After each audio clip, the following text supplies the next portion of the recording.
submissão enquanto esconde resistência. O céu não é enganado por palavras suaves, nem por gestos devocionais. Deus não se impressiona com mãos levantadas enquanto o coração permanece em desacordo com sua vontade. A rebelião disfarçada de fé é uma das armas mais sutis de Satanás para calar o mover do Espírito na vida de um cristão. É o pecado que silencia o céu. O que torna esse pecado tão grave não é apenas o que se faz, mas o que se recusa a fazer. É o tipo de desobediência que se camufla de zelo, que usa versículos como escudo para justificar decisões carnais, que se apega a formas religiosas enquanto rejeita o comando divino. Saul foi ungido por Deus, escolhido entre milhares, recebeu instruções claras, mas decidiu obedecer apenas parcialmente. E essa meia obediência lhe custou o trono e a presença de Deus.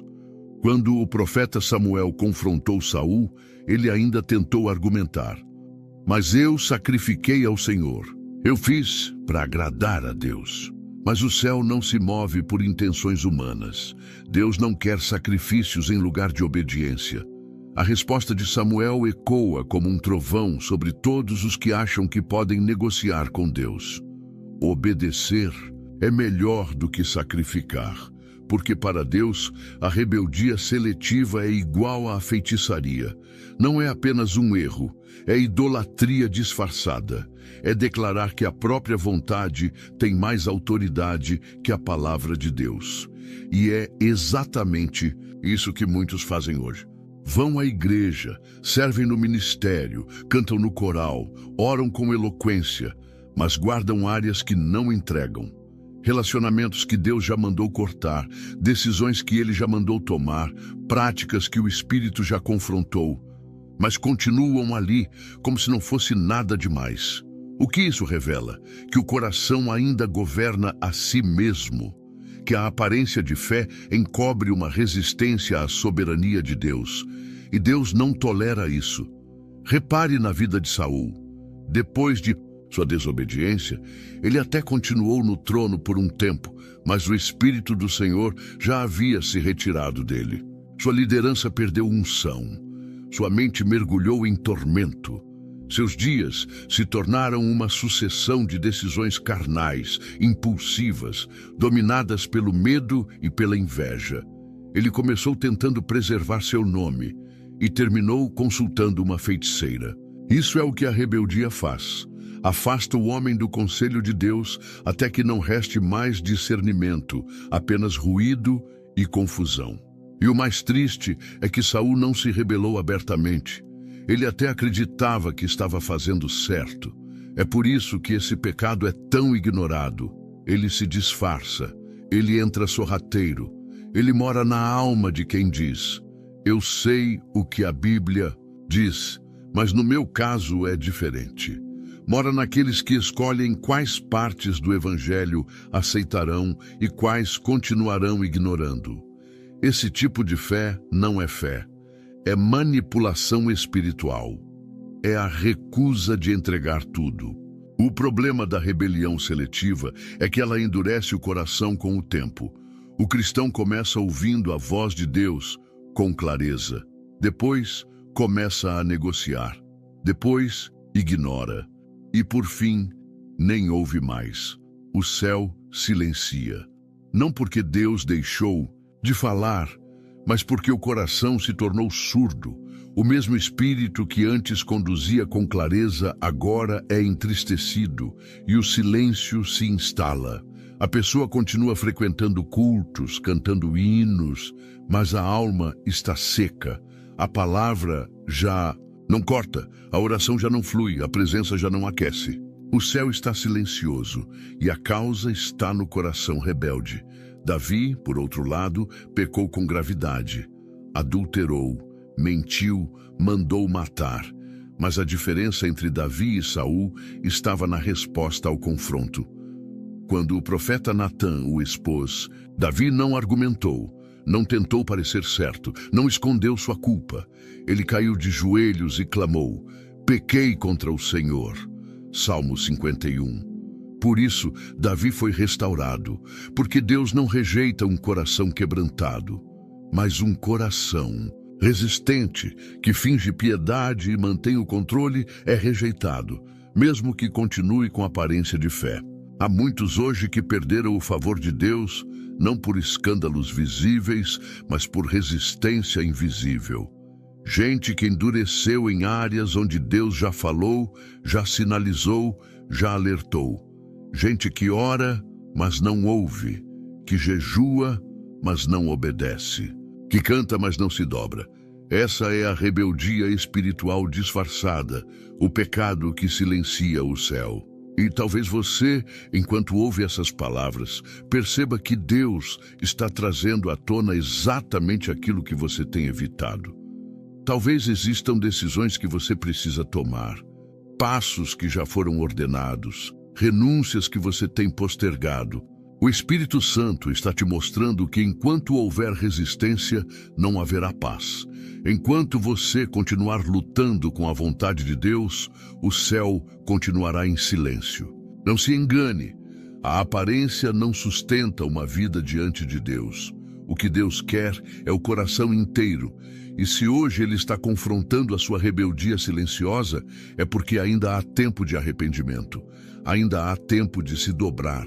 Ainda há tempo de dizer: Senhor, eis-me aqui, não quero mais resistir.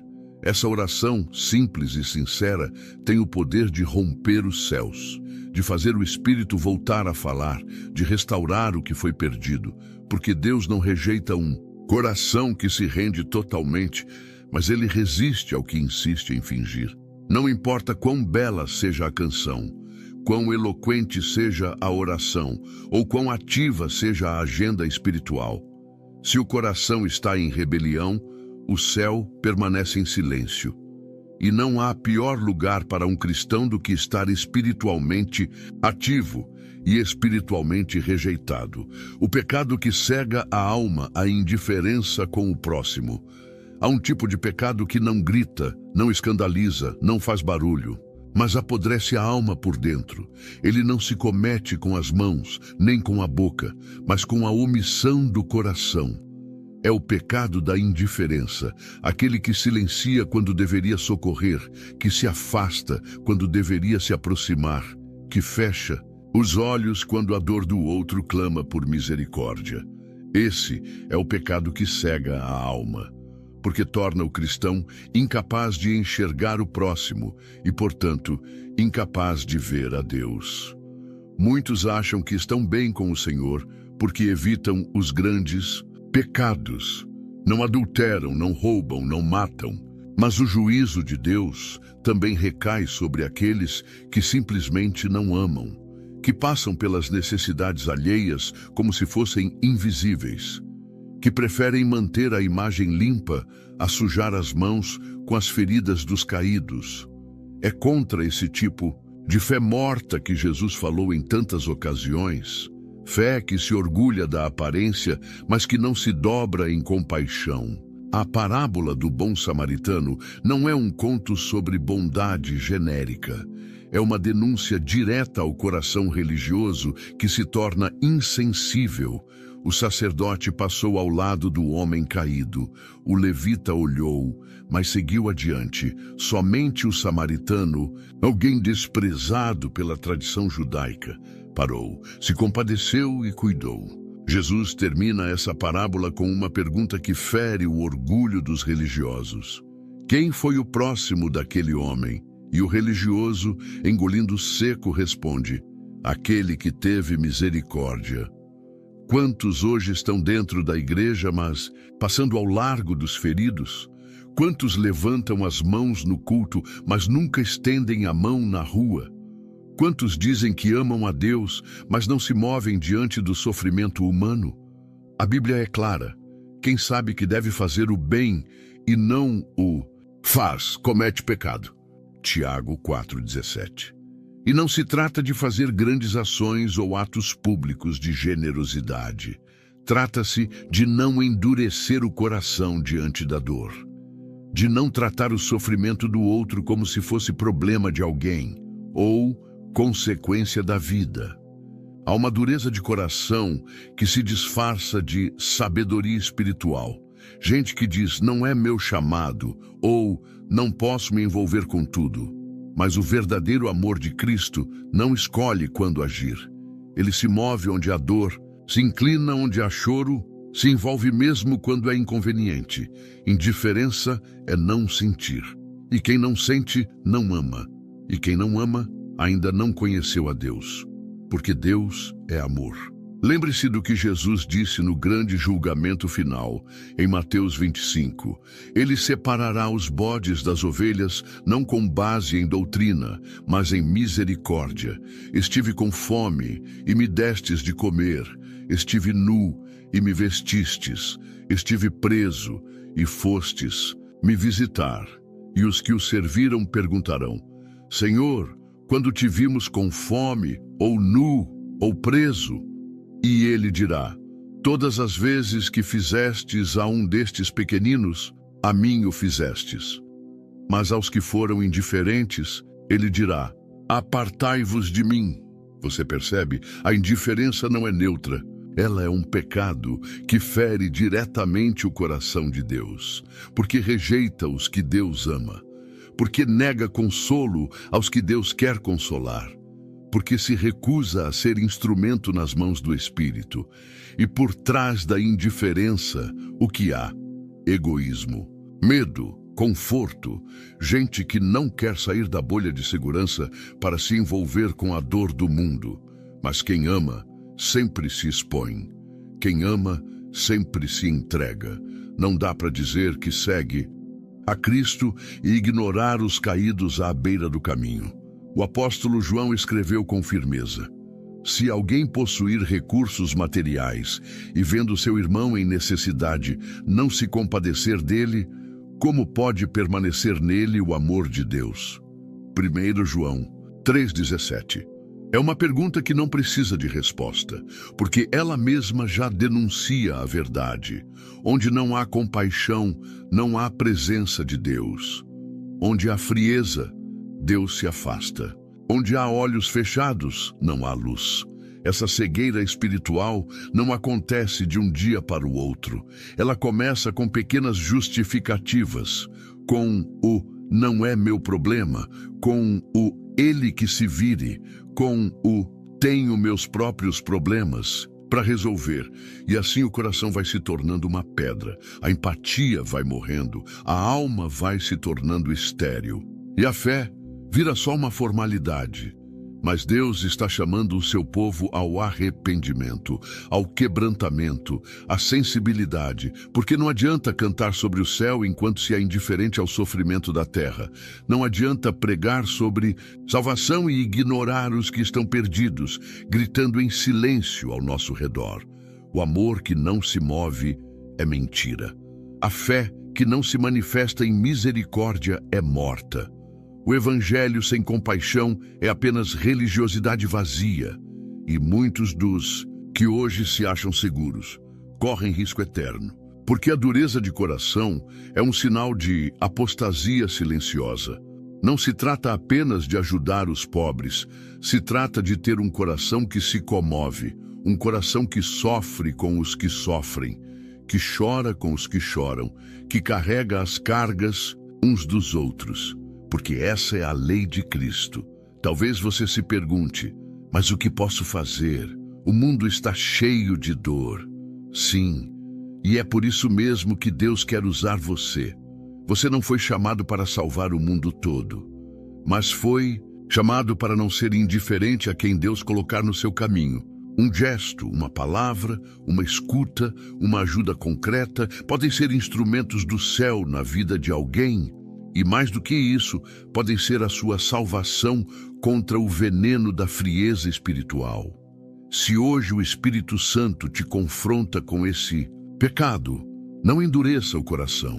Arrependa-se, peça sensibilidade novamente, peça olhos para ver, peça compaixão verdadeira. Porque enquanto você ignora os que caíram no caminho, o céu também permanece em silêncio. Mas quando você se move em amor, mesmo sem palavras, Deus se move contigo. E então a luz volta a brilhar, a alma volta a respirar e a presença de Deus volta a fluir, onde a indiferença foi quebrada. O pecado que Deus abomina em silêncio, a soberba espiritual. Ela não tem cheiro de pecado, não tem o escândalo do adultério, nem o peso visível do assassinato ou da idolatria. Ela entra pelas brechas mais sutis da alma, pelas orações bonitas, pelos discursos cheios de versículos, pelas comparações internas com os que ainda estão caídos. A soberba espiritual não grita. Ela sussurra com voz mansa e por isso mesmo é mais perigosa. É o veneno que paralisa o coração que antes era sensível à presença de Deus.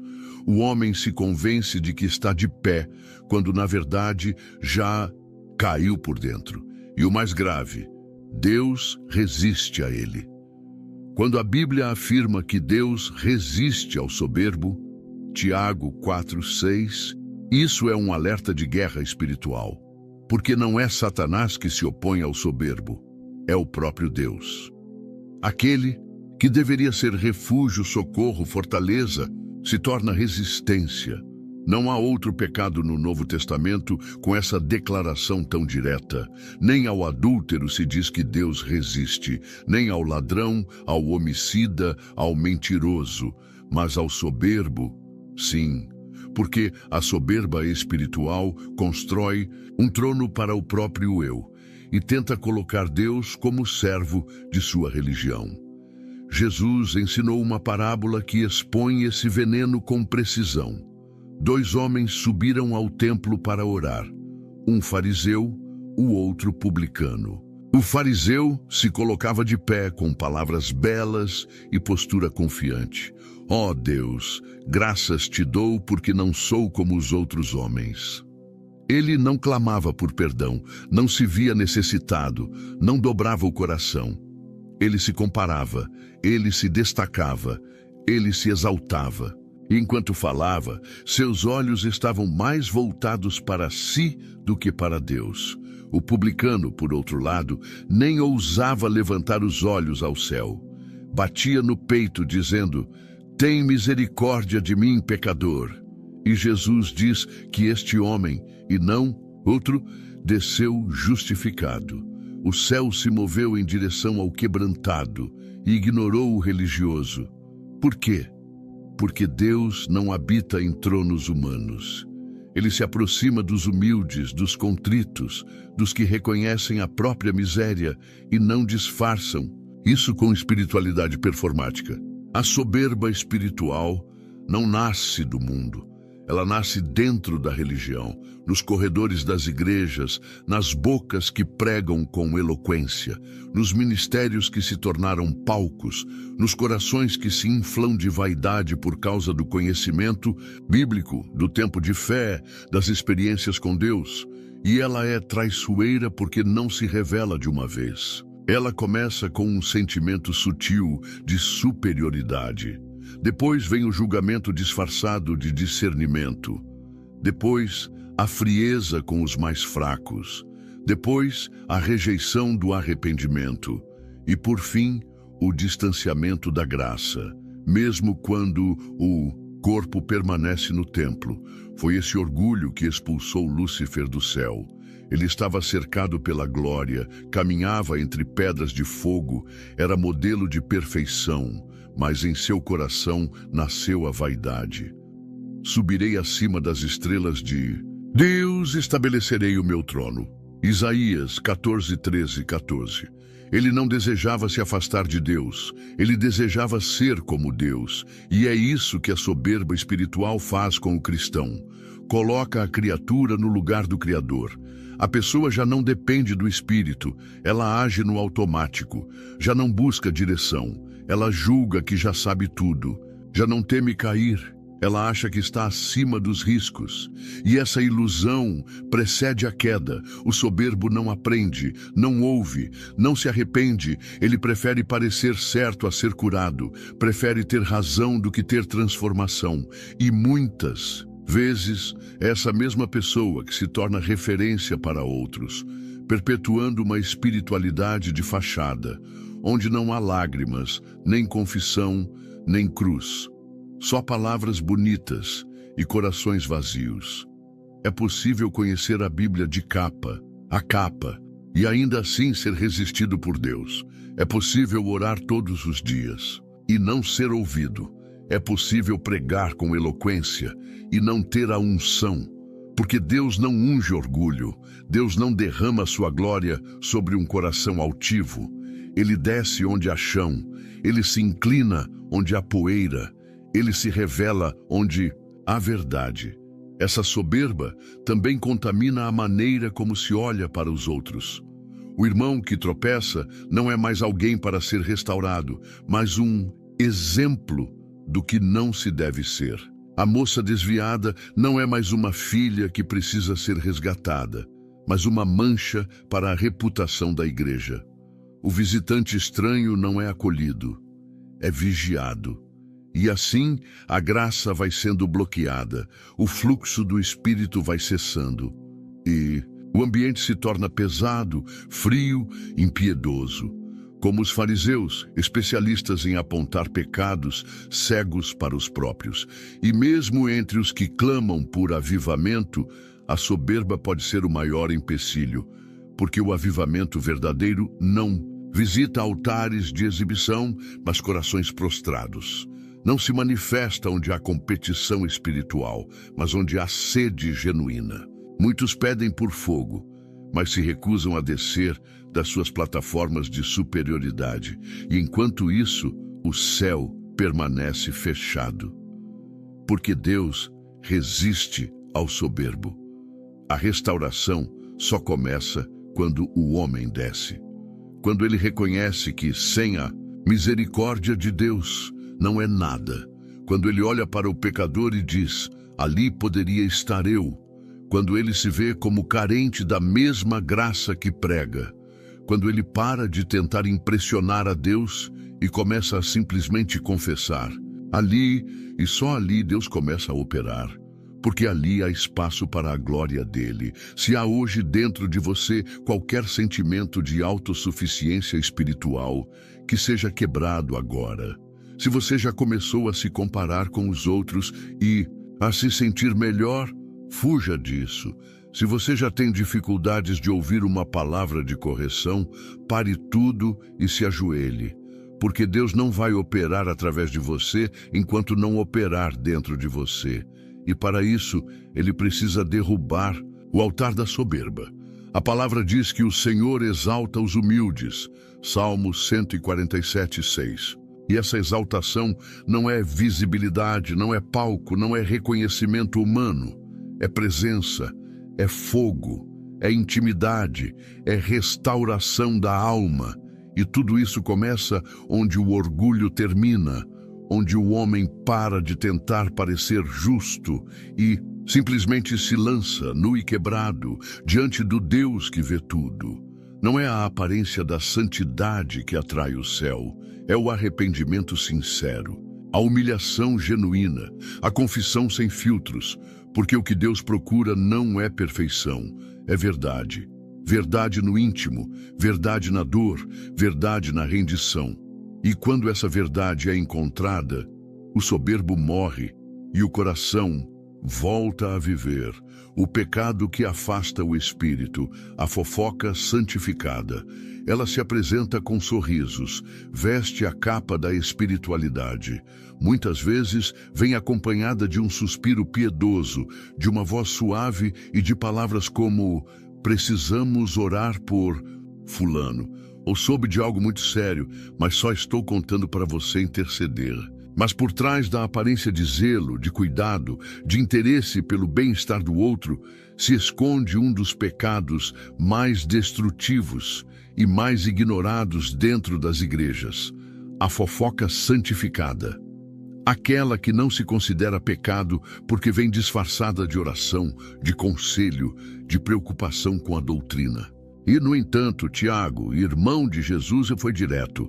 A língua é um fogo, inflamada pelo inferno. Tiago 3:6. Sim, inferno. Porque a língua sem freio tem capacidade de destruir o que levou anos para ser construído. Um lar pode ser arruinado por uma palavra maldosa. Uma igreja pode se dividir por causa de um comentário sutil. Uma amizade pode morrer por causa de uma frase distorcida. E o que é mais sério, o mover do Espírito Santo pode ser interrompido quando esse pecado é tolerado. Há quem pense que fofoca é apenas uma falha social, um deslize humano, algo menor. Mas a Bíblia trata com severidade esse comportamento, porque ele revela uma alma leviana, sem temor, sem domínio, sem amor. A pessoa que alimenta a fofoca se coloca na posição de juiz do outro. Ela observa, interpreta, distorce e espalha, mesmo que envolta em espiritualidade. E o mais perigoso é que esse pecado não precisa de microfone. Ele cresce em rodas de conversa, em grupos de mensagens, em telefonemas longos e até mesmo em reuniões de oração. Foi isso que aconteceu com Miriam, irmã de Moisés. Ela não era uma mulher qualquer, era profetisa, tinha autoridade espiritual, tinha visto o mar se abrir, caminhava lado a lado com o líder do povo de Deus. Mas em Números 12, ela e Arão começaram a murmurar contra Moisés por causa da mulher etíope que ele havia tomado por esposa. Aquilo que começou como um comentário sobre uma escolha pessoal de Moisés evoluiu para uma afronta contra a liderança que Deus havia estabelecido. Porventura tem falado o Senhor somente por Moisés? Não tem falado também por nós? Foi o que disseram. E a Bíblia diz algo tremendo. E o Senhor ouviu aquilo. O céu escutou a conversa. Deus não ignorou o sussurro. Ele desceu em nuvem, confrontou os dois e julgou o pecado de Miriam. Ela foi ferida com lepra e só foi restaurada porque Moisés intercedeu por ela. Isso não é apenas uma história do Antigo Testamento, é um sinal claro de que o Senhor não tolera maledicência contra os seus escolhidos. A língua que fere em oculto fere contra o próprio Deus. E há muitos, hoje leprosos espirituais, com ministérios estagnados, com orações não respondidas, com o céu fechado, não por pecados visíveis, mas por fofocas ignoradas. A fofoca, mesmo quando feita entre sorrisos, é uma violência espiritual. É um atentado contra a unidade do corpo de Cristo, porque o Evangelho é comunhão, é edificação mútua, é honra. E onde há língua solta, não há edificação, há destruição, não há comunhão, há divisão. E onde há divisão, há brecha. E onde há brecha, o Espírito Santo se retira. Não porque ele é frágil, mas porque ele é santo. Ele não habita em ambientes onde se ferem os irmãos com palavras disfarçadas de piedade. Quantas igrejas pararam de crescer espiritualmente porque a fofoca se tornou cultura? Quantos pastores foram enfraquecidos porque os membros preferiram comentar suas decisões ao invés de interceder por elas? Quantos jovens deixaram o ministério por causa de olhares de julgamento acompanhados de sussurros nos corredores? E tudo isso sem escândalos públicos, apenas com palavras ditas entre irmãos. Mas Deus ouviu e resistiu. O apóstolo Paulo foi firme em suas cartas. Ele alertou aos Gálatas: se vós vos mordeis e devorais uns aos outros, vede que não vos consumais também uns aos outros. Gálatas 5,15. A igreja não precisa de inimigos externos para ser destruída. Ela pode ser consumida por dentro, mordida palavra por palavra. E isso acontece quando os membros perdem o temor e usam a boca para ferir ao invés de curar. E não pense que isso se limita aos que espalham. Os que ouvem também são cúmplices. Quem escuta uma fofoca sem confrontar, sem corrigir, sem cortar o mal pela raiz, também está envolvido. O silêncio cúmplice valida o pecado. E o Espírito Santo vê isso. Quando alguém se aproxima dizendo, não conte para ninguém, mas... ali já começa o pecado. Porque o que é oculto e não edifica é obra das trevas. E o que é das trevas, Deus abomina. O que o Senhor espera de seu povo é integridade, verdade, pureza de intenção. Ele quer que a boca do cristão seja fonte de vida, de bênção, de sabedoria. Ele quer que os lábios proclamem salvação, não julgamento.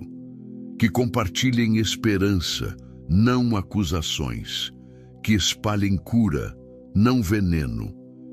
E isso começa no secreto, no domínio próprio, no compromisso de não alimentar o fogo do inferno com a própria língua. Se hoje o Espírito de Deus te confronta com esse pecado, não fuja, reconheça, peça perdão, peça um novo coração, porque a restauração começa quando a confissão é verdadeira, quando a língua se cala para que o Espírito fale, quando o desejo de comentar é substituído pelo desejo de orar, quando a curiosidade é crucificada e o amor é ressuscitado.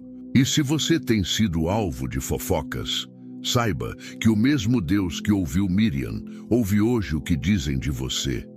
E Ele é justo, Ele guarda a reputação dos seus, Ele protege os que são seus. Não se defenda com a carne, não retribua na mesma moeda. O Senhor julga e Ele faz justiça aos que confiam nele. Mas acima de tudo, peça a Ele que te mantenha longe desse pecado, que te guarde de ser instrumento de divisão, que te ensine a usar a boca para a glória dele. Porque quando a fofoca cessa, o céu volta a se abrir e o Espírito volta a se mover. O pecado que aprisiona a alma, o ressentimento cultivado, ele não faz barulho, não é visível aos olhos humanos, mas é uma das correntes mais pesadas que alguém pode carregar. O ressentimento não invade a alma de uma vez. Ele se instala, em silêncio, muitas vezes logo após uma mágoa não resolvida. Uma palavra que feriu, uma traição inesperada. E ali ele permanece, alimentado por lembranças repetidas, por conversas internas, por argumentos construídos com dor. O ressentimento é o veneno emocional que muitos cristãos aprenderam a conviver como se fosse normal. Mas Deus não considera isso algo pequeno. O próprio Jesus disse, se não perdoardes aos homens, vosso Pai também não vos perdoará. Mateus 6,15. Não se trata apenas de um obstáculo emocional, é uma questão espiritual. O ressentimento bloqueia a comunhão com o Pai. Ele ergue um muro entre o coração humano e a graça de Deus. E não importa quanto se ore, quanto se cante, quanto se jejue. Se há um rancor cultivado, há uma barreira que o céu não ignora. O perdão é uma das colunas do Evangelho. Sem ele, toda a estrutura desmorona. Não há salvação onde há coração endurecido. Não há céu aberto onde há alma fechada para perdoar. Jesus contou uma parábola que expõe esse princípio com força. Um homem devia uma quantia impagável ao rei, algo como milhões em nossas medidas atuais. Ele clamou por misericórdia, e o rei, movido de compaixão, perdoou toda a dívida. Mas logo depois, esse mesmo homem encontrou um servo que lhe devia uma quantia irrisória. E mesmo tendo sido perdoado de uma dívida imensamente maior, ele agarrou o servo pelo pescoço, exigiu o pagamento e o lançou na prisão. Quando o rei soube disso, se indignou. Servo mau, eu te perdoei toda a dívida porque me suplicaste. Não devias tu também ter compaixão? E então o entregou aos verdugos. Mateus 18, 21-35. A parábola termina com Jesus dizendo que assim também fará o Pai Celestial com todo aquele que do coração não perdoar a seu irmão.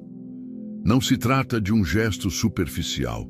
O perdão que Deus espera é real, é profundo, é do coração. Ele não é um sentimento que se espera sentir um dia, é uma decisão que se toma à luz da cruz. Perdoar não é justificar o erro do outro, é reconhecer que diante da dívida que eu mesmo tinha com Deus, qualquer ofensa que alguém me fez é pequena demais para me manter cativo. O ressentimento faz com que a alma fique presa a quem a feriu. É como estar acorrentado à pessoa que você mais quer esquecer. Você pode mudar de cidade, pode parar de falar com ela, pode fingir que não liga mais, mas enquanto não perdoa, ela vive dentro de você. E mais do que isso, ela ocupa o lugar que deveria ser do Espírito Santo.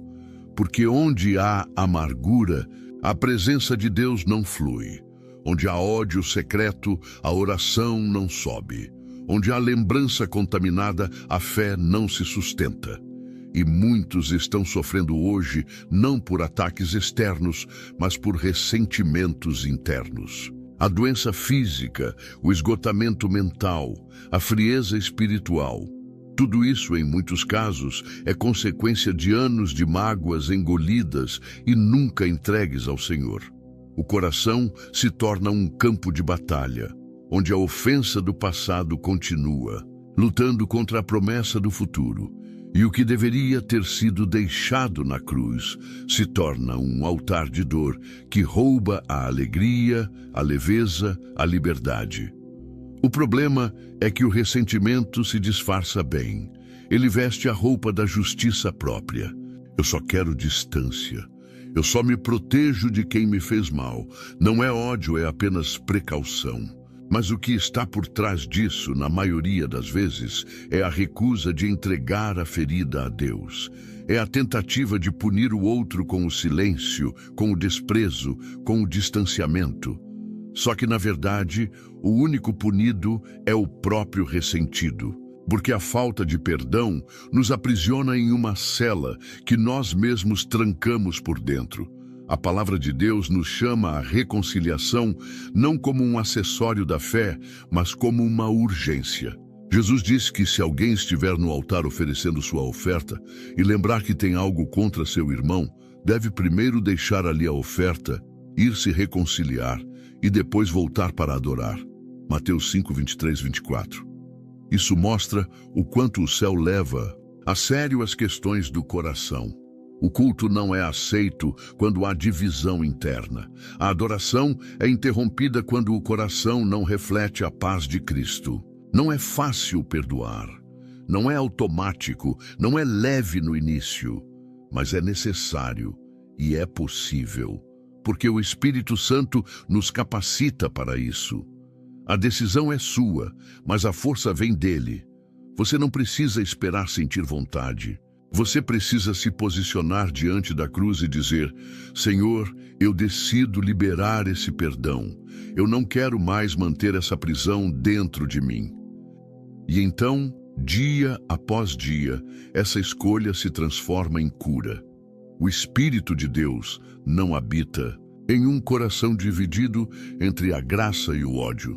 Ele busca moradas de paz, corações quebrantados. Vidas que, embora tenham sido feridas, decidiram não revidar. E há um poder sobrenatural nisso, porque quando você perdoa, você se alinha com o caráter de Deus.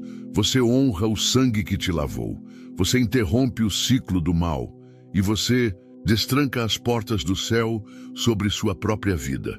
Muitos milagres estão travados por causa de ressentimentos não confessados.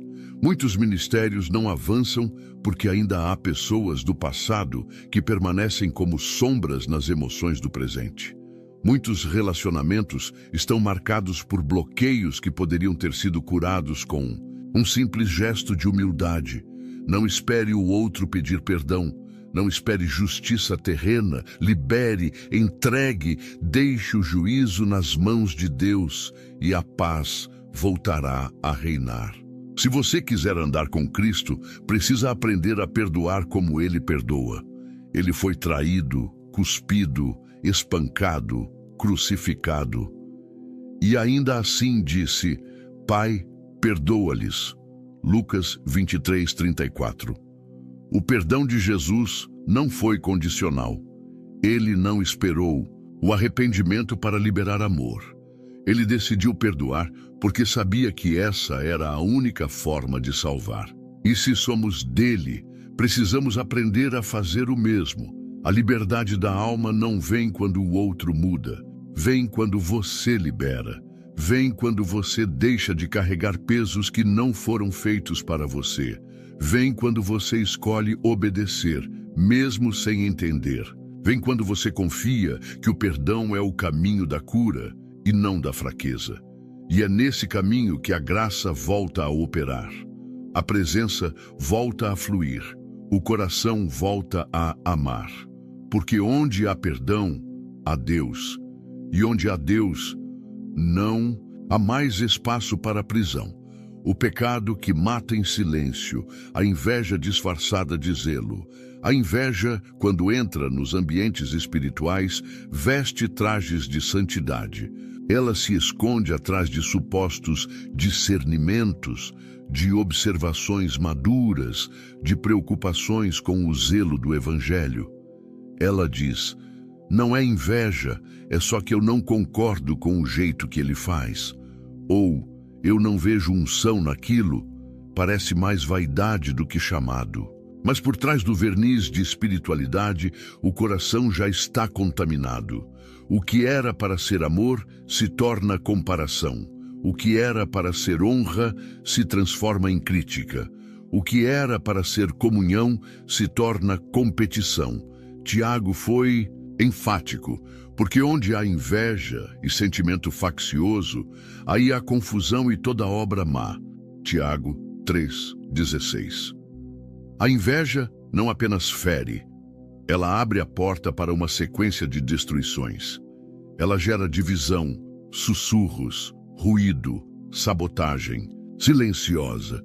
Ela não para até que o alvo seja diminuído, apagado ou afastado. E muitas vezes, quem carrega esse veneno nem percebe o quanto já está sendo usado pelas trevas para apagar a luz que Deus acendeu em alguém. Caim é o primeiro exemplo claro disso. Ele e seu irmão Abel ofereceram sacrifícios. Ambos compareceram diante de Deus. Mas Deus se agradou de Abel e da sua oferta, e não se agradou de Caim e da sua. E ali naquele instante, em vez de buscar melhorar sua oferta, Caim permitiu que a inveja crescesse dentro dele. Deus o advertiu: o pecado jaz à porta, e sobre ti será o seu desejo, mas cumpre a ti dominá-lo. Gênesis 4:7. Mas ele não dominou, ele matou. A inveja matou o irmão, matou a comunhão, matou a adoração. E ali, um altar foi manchado com sangue inocente, não porque o inimigo atacou, mas porque um coração não soube lidar com o sucesso do outro. É o mesmo espírito que agiu nos irmãos de José. Ele não tinha culpa de ser amado, não tinha culpa de sonhar, não tinha culpa de carregar uma promessa, mas sua túnica colorida provocou ira, sua posição de filho preferido gerou ódio. E seus sonhos despertaram uma fúria oculta. Eles o lançaram na cova e o venderam como escravo, e ainda mentiram ao pai para encobrir o crime. Tudo isso movido por um sentimento que se inicia com comparações e termina em destruição. A inveja. E o mais triste é que hoje ela continua agindo no meio do povo de Deus. Quando alguém é levantado para um cargo, outro questiona: por que ele e não eu? Quando uma canção de um irmão toca corações, há quem diga: está se achando agora. Quando uma irmã começa a crescer espiritualmente, logo surgem comentários: ela mudou muito, não sei se é de Deus. E assim, o que deveria ser motivo de alegria se torna semente de divisão. A inveja não admite que Deus use outra pessoa mais do que a mim. Ela se incomoda com o brilho alheio, com o avanço dos outros, com a honra recebida por quem ela mesma considera menos preparado. E quando ela não pode atacar diretamente, ela disfarça. Usa elogios com veneno. Ele prega bem, mas precisa amadurecer. Ou ela tem carisma, mas falta profundidade. Esse tipo de fala não constrói, ela mina, ela não edifica, ela corrói. E o céu resiste a esse tipo de veneno. Jesus foi crucificado porque os líderes religiosos o invejavam. Eles sabiam que ele era diferente, sabiam que a unção estava sobre ele, mas o povo o seguia, e isso incomodava os fariseus. Mateus 27:18 registra que Pilatos sabia que por inveja o haviam entregado. Ou seja, a inveja levou o Filho de Deus à cruz. E se foi capaz de fazer isso com Jesus, imagine o que ela pode fazer nas nossas igrejas, nos nossos ministérios, nos nossos relacionamentos, se não for arrancada pela raiz. A inveja distorce a identidade. Ela faz o cristão olhar para o outro ao invés de olhar para Deus. Em vez de buscar o seu próprio chamado, começa a desejar o lugar do outro.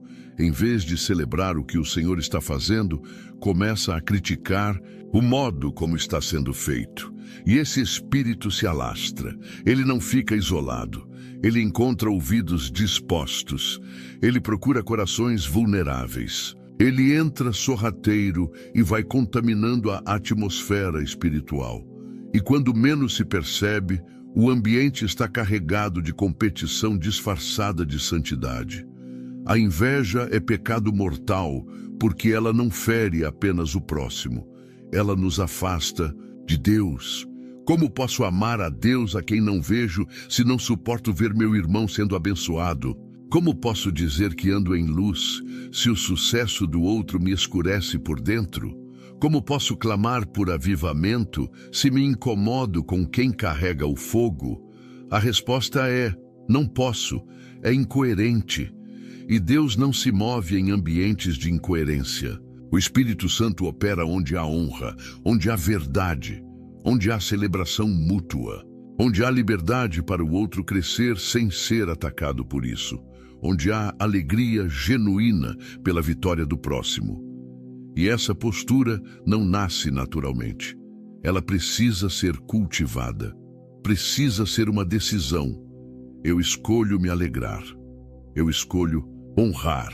Eu escolho não permitir que a inveja me domine, porque ela não vai embora sozinha.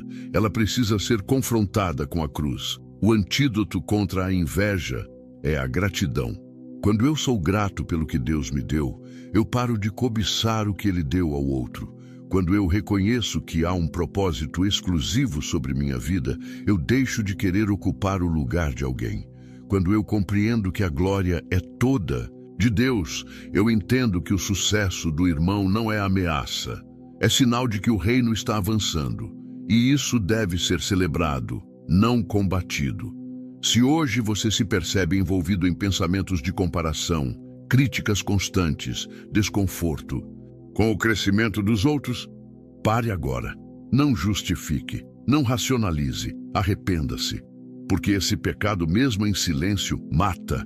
Ele mata sua alegria, sua paz, sua comunhão. Ele fecha o céu sobre você. Ele contamina sua adoração. Ele te impede de fluir. E o Espírito Santo não compartilha espaço com a inveja. Que cada um saiba encontrar seu lugar no corpo de Cristo. Que cada membro funcione com honra, com humildade, com gratidão. Porque não há competição no reino. Há complementação. O braço não disputa com a perna. O olho não inveja o ouvido. Cada parte tem sua função e todas devem se alegrar juntas. Esse é o plano de Deus. A inveja não tem lugar na vida de quem nasceu de novo, porque o novo nascimento gera um novo coração, e um novo coração se alegra com a glória de Deus, mesmo quando ela se manifesta na vida dos outros. Esse é o sinal de maturidade. Esse é o sinal de um coração que já morreu para o ego. Esse é o tipo de coração que o céu pode usar sem limites. O pecado que deforma o evangelho. A mentira disfarçada de verdade. Não é necessário adulterar todo o evangelho para se perder, basta sutilmente moldá-lo aos desejos humanos. Basta suavizar onde a cruz fere. Basta omitir o arrependimento e exaltar o bem-estar. Basta manter os textos bíblicos, mas retirar deles a verdade. E assim, o veneno da mentira se infiltra onde antes havia pureza, e o que era palavra viva o torna discurso conveniente. Este é o pecado que mais deforma o corpo de Cristo, a mentira disfarçada de verdade. Isaías escreveu com angústia e autoridade: ai dos que ao mal chamam bem e ao bem mal. Isaías 5:20. E essa é a geração que vivemos. Uma geração que inverte valores, que distorce princípios, que reescreve doutrinas para caberem nos caprichos do momento. A mentira, quando entra no altar, não vem com aparência grotesca. Ela se veste de luz, se apresenta com um vocabulário religioso. E justamente por isso engana até os que têm anos de fé. O problema não é apenas o engano, é o quanto ele se parece com a verdade. Foi assim com Ananias e Safira. Eles não eram ímpios, não eram pessoas de fora. Eram membros da igreja primitiva, gente que via sinais, que participava da comunhão dos santos, que ouvia os apóstolos. Mas mentiram ao Espírito Santo. Não porque disseram algo diretamente blasfemo, mas porque simularam uma entrega que não foi real. Venderam uma propriedade, retiveram parte do valor, mas se apresentaram como se tivessem dado tudo. O problema não foi o valor, foi a aparência de santidade escondendo a verdade. Foi a simulação, e o juízo veio de forma imediata. A mentira espiritual não precisa de palavras falsas. Ela pode viver no silêncio de quem sabe o certo, mas não o diz. Na omissão de quem vê o erro, mas não o confronta. Na manipulação de textos sagrados para favorecer interesses pessoais, doutrinas populares ou movimentos humanos. E esse tipo de mentira não fere apenas a verdade. Ela fere o temor.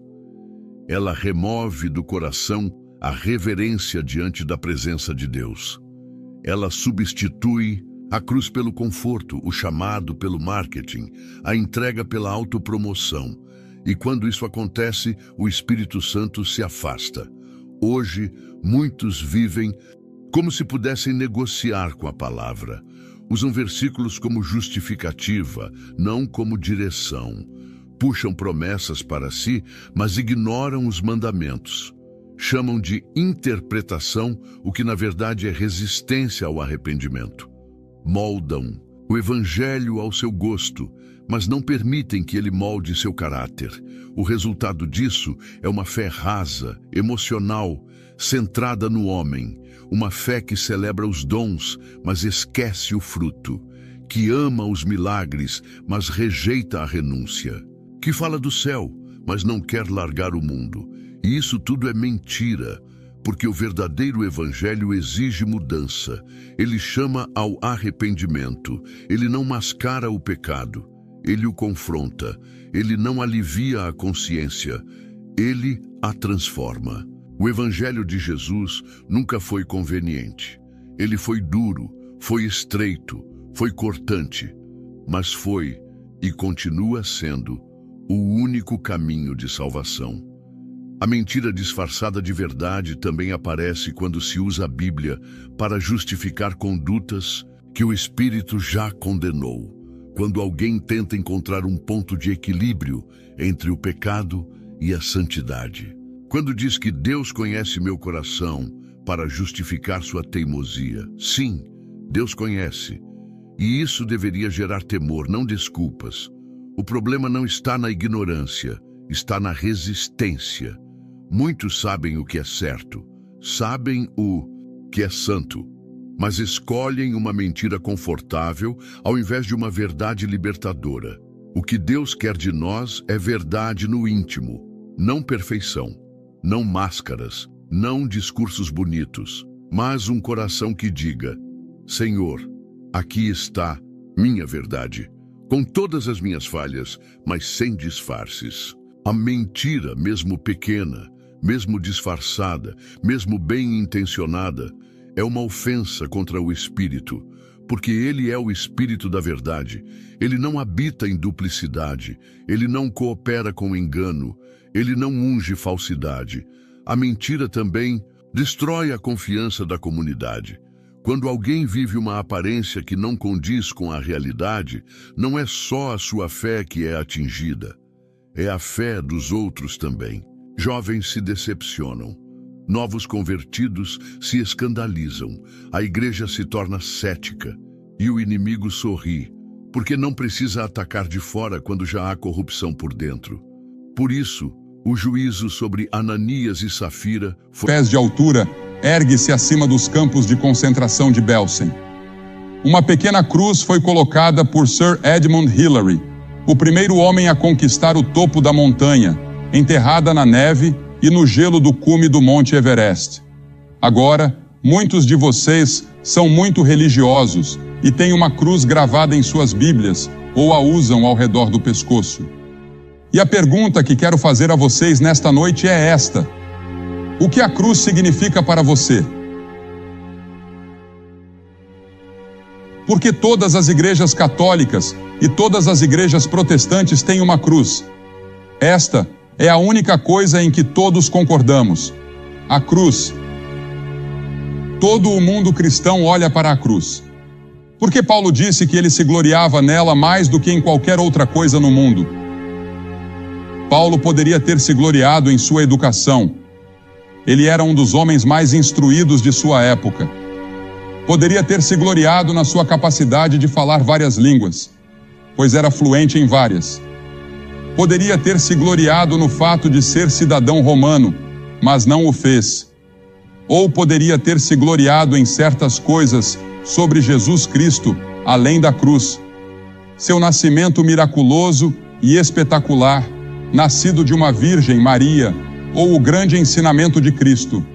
Mesmo hoje, educadores dizem que nunca houve um professor como Jesus Cristo, ou sua grande obra social, sua compaixão pelos pobres e necessitados, sua preocupação com os famintos e os doentes, sua incrível ressurreição dos mortos, sua futura glória quando ele vier a governar o mundo e estabelecer o seu reino. Ele poderia ter se gloriado em qualquer uma dessas coisas, mas ele disse: não, eu me glorio somente na cruz. E ele disse: Deus me livre de me gloriar em qualquer outra coisa além da cruz. Mas por quê? Bem, quero que você pense por um momento e olhe para aquela cruz. Era a mais cruel de todas as punições, pois as vítimas às vezes ficavam penduradas ali por vários dias, levando dias para morrer. E nessa ocasião, estavam crucificando 3 pessoas, 2 ladrões, assassinos, e Jesus no meio deles. Os soldados entraram na casa da guarda e trouxeram Jesus com os outros 2 condenados. Eles foram açoitados 33 ou 39 vezes nas costas nuas, com tiras de couro com pedaços de aço nas pontas. Uma coroa de espinhos foi colocada sobre a testa de Jesus. Colocaram uma cruz sobre suas costas. A procissão começou. Jerusalém estava com uma atmosfera quase de carnaval naquela época, e a procissão passou pelas ruas principais para que todos vissem o criminoso e fossem alertados de um destino semelhante caso quebrassem as leis de Roma. Uma grande multidão seguia. Apenas alguns amigos de Jesus estavam ali acompanhando. E Jesus enfraqueceu pela perda de sangue e caiu. Então, Simão de Cirene, um africano, ajudou-o a carregar a cruz. Os soldados seguiram rápida e metodicamente sua tarefa de cravar os pregos nas mãos e o espeto nos pés de Jesus. A multidão rodeava zombando: salvou a outros, a si mesmo não pode salvar. Eles riam, zombavam e faziam pouco dele. Desça, faça só mais um milagre, diziam, mas ele não fez. Ele permaneceu ali. E você sabe por que ele ficou ali? Por você. Porque ele amava você. Porque veja, somente em Jesus Cristo podemos encontrar o perdão dos pecados. Ele estava carregando nossos pecados na cruz. As pessoas me perguntam constantemente, ao escreverem para mim: Há alguma esperança para mim? Cristo pode me salvar? Prostitutas, alcoólatras, ladrões, assassinos, prisioneiros, pessoas cheias de preconceito racial, pessoas que têm em seus corações o antissemitismo. Há esperança para mim? Pessoas que cometeram muitas coisas más, tanto publicamente quanto em particular. Há esperança para mim? Um bispo de uma igreja em outro país veio até mim certa vez, já faz alguns anos, e me disse que não acreditava que estava salvo. Ele disse: estudei teologia na Inglaterra. Sou bispo há tantos anos. E ele me disse quantos anos. Mas ele disse: tenho tantas dúvidas, tantas incertezas sobre se meus pecados estão perdoados e se estou indo para o céu. E ele me disse: vim até você para pedir que ore por mim e ore comigo. E muito simplesmente, eu falei com ele como se ele fosse uma criança pequena, como se nunca tivesse ouvido o Evangelho antes. Lágrimas começaram a correr por seu rosto. Conheço um homem em St. Louis, pastor de uma grande igreja, que foi convertido a Cristo enquanto pregava. Ele nunca havia conhecido Cristo, e de repente, o Espírito de Deus falou com ele. Conheço um homem aqui em Boston, pastor de uma igreja que estava morrendo, que tinha uma educação brilhante em um dos grandes seminários teológicos daqui. E sua pequena filha adoeceu, e ele pensou que ela estava morrendo. Ele disse: Senhor, se tu levantares minha filha, a partir de agora voltarei-me para a Bíblia e pregarei nada além da Bíblia, e aceitarei tua palavra como a palavra de fé. E foi o que aconteceu. Dentro de um ano, sua igreja estava lotada. Hoje, ele é pastor de uma grande igreja na Flórida. Alguns de vocês o conhecem. Paulo se gloriava na cruz, porque ela é o único caminho para a salvação. Nada mais pode salvar. A cruz é o único caminho. A Bíblia diz que existe um caminho. Há outros caminhos para a salvação. Ensinam muitos mestres que parecem corretos, mas que no final levam à morte. Há apenas um caminho, pela cruz. E essa é uma das razões pelas quais as pessoas não gostam de falar sobre a cruz ou sobre a exclusividade da salvação.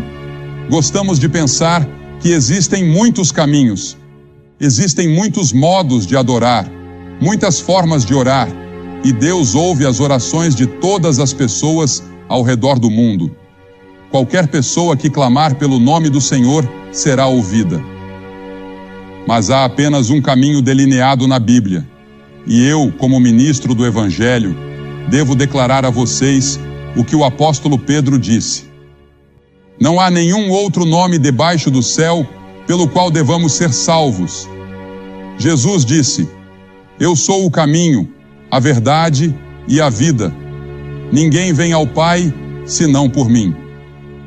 Eu não disse isso, foi Jesus quem disse. Jesus disse, como já citei: entrai pela porta estreita, pois larga é a porta e espaçoso o caminho que leva à perdição, e muitos são os que entram por ela. Porque estreita é a porta e apertado o caminho que leva à vida, e poucos são os que a encontram. Perceba que ele diz que é difícil. Não é fácil seguir a Cristo. Há um preço a ser pago. Ele disse: se você não está disposto a negar a si mesmo e tomar a sua cruz, não pode ser meu seguidor. Veja, gostaríamos de algo barato e fácil. Suas exigências eram tão altas que muitas pessoas recusaram-se a segui-lo adiante. Elas iam até certo ponto e depois se afastavam, porque um dia ele se virou para a multidão e disse: contem o custo, contem o custo. Se você me seguir, isso significa que eu me tornarei o Senhor da sua vida.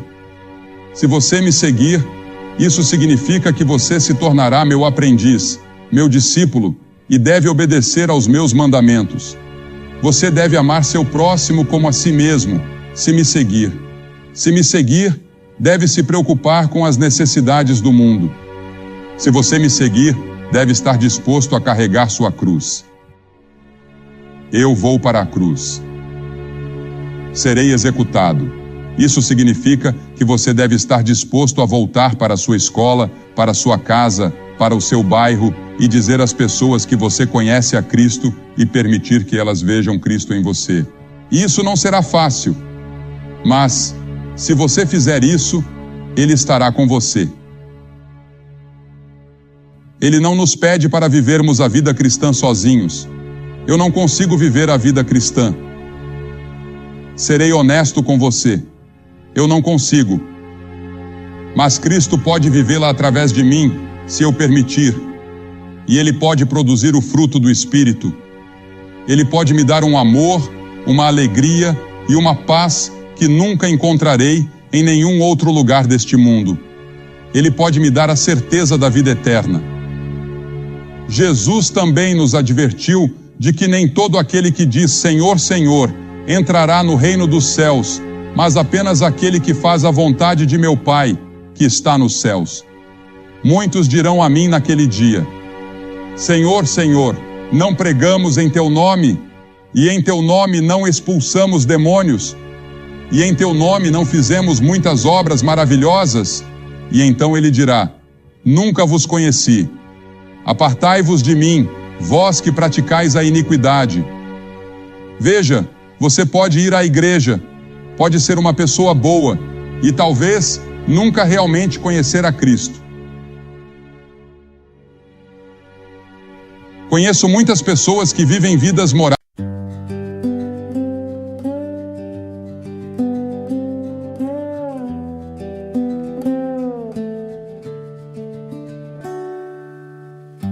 Autumn sketches, quiet signs on the paths we leave behind. Golden leaves like letters fall, writing roots we can recall.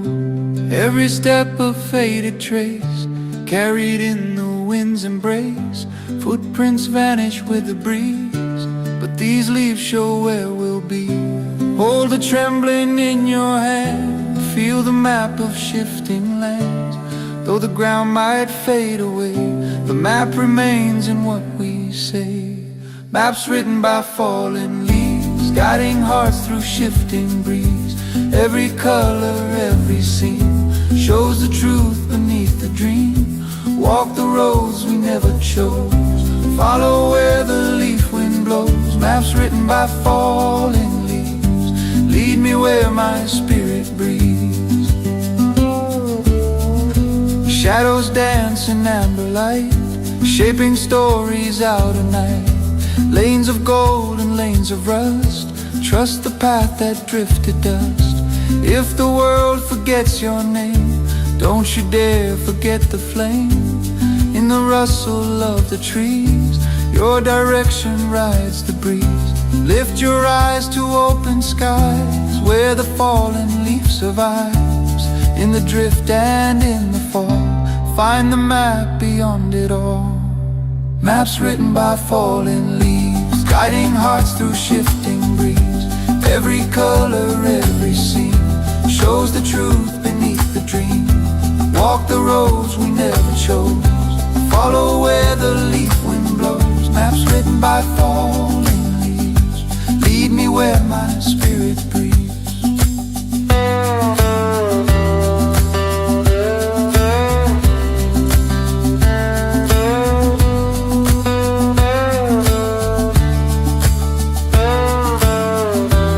When the storms erase the lines, when the days become unkind, I'll listen to the rustling trees, let them draw the paths I need.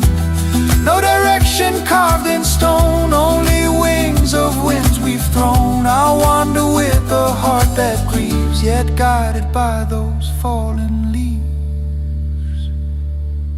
Maps written by fallen leaves carry hopes through silent eves. Every bend and every turn teaches what we need to learn. Even if the path deceives, I'll believe in what it gives. Maps written by fallen leaves lead me home when hope believes. Oh, oh, oh.